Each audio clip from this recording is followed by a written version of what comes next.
নমস্কার, কেমন আছো সবাই? আমি দেবাঞ্জিতা। কালকে রাত্রে বানিয়েছিলাম পটল চিংড়ি, একদম বিয়েবাড়ির স্টাইলে। প্রথমেই চিংড়ি মাছগুলোকে কেটে সুন্দর করে পরিষ্কার করে তেলে ভেজে নেব। চিংড়ি মাছগুলো ভাজা হতে হতে আমি অন্যদিকে পটল আর আলুগুলোকে সুন্দর করে কেটে নিয়েছি। কড়াইতে ওই একই তেলের মধ্যে আমি পটল আর আলুগুলোকে হলুদ আর নুন দিয়ে ভেজে নেব। পটল আলুগুলো ভাজা হলে ওই তেলের মধ্যে আমি দিয়ে দিচ্ছি শুকনো লঙ্কা, তেজপাতা। তারপরে পেঁয়াজ কুচিগুলোকে দিয়ে গোল্ডেন ব্রাউন করে ভেজে নিয়ে দিয়ে দেবো আদা রসুনের পেস্ট, একটুখানি ভেজে কাঁচা লঙ্কা টমেটো দিয়ে কষিয়ে নেব। অন্যদিকে একটা গুঁড়ো মশলা বানিয়ে নিচ্ছি, হলুদ গুঁড়ো, জিরে গুঁড়ো, ধনে গুঁড়ো, লঙ্কা গুঁড়ো। জলে গুলে মশলাটাকে সুন্দর করে কষিয়ে নেব। বলতে ভুলে গেছি, আমি কিন্তু একটু স্বাদ মতো চিনিও অ্যাড করেছি। আগে থেকে ভেজে রাখা চিংড়ি মাছগুলো এই মশলার সঙ্গে অ্যাড করে সুন্দর করে কষিয়ে নেব।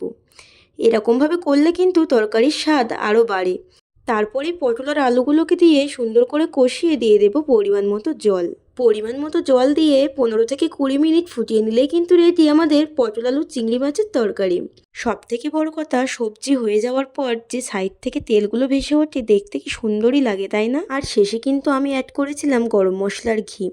দারুণ হয়েছিল খেতে, বললে বিশ্বাস করবে না। দেখতে যতটা সুন্দর হয়েছে, খেতে কিন্তু আরও অসাধারণ হয়েছে। খেতে কিন্তু একদম বিয়েবাড়ির মতো হয়েছে টেস্ট। সবাই একবার বাড়িতে চেষ্টা করে দেখো।